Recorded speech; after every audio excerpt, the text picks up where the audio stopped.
Assalamu alaikum, my dear students. How are you, everyone? I hope you all are well.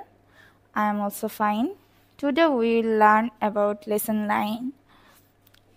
এখানে number 1 এ আছে identify which phonics is used in which word, মানে কোন ওয়ার্ডটিতে কোন ফনিক্স ব্যবহার করা হয়েছে সেটা খুঁজে বের করো। এখানে আছে নাট, নাটের ফনিক্স সিম, স্টপ, ফোন।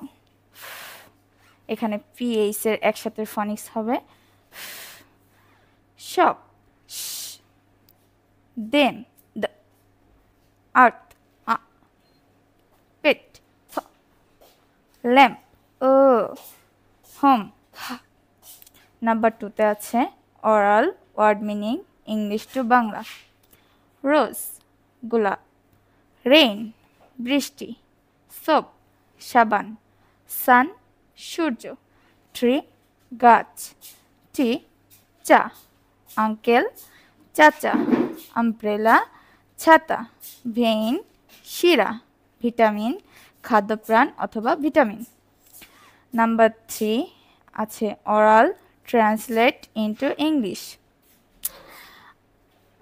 একটি ইঁদুর, আ র্যাট, একজন মানুষ এবং একটি পাখা, a man and a fan, একটি বিড়াল ও একটি ইঁদুর, আ ক্যাট অ্যান্ড আ র্যাট, আমি ডিম খাই, আই ইট এগ, একটি জাল, আ নেট। আজকে এই পর্যন্তই। আসসালামু আলাইকুম।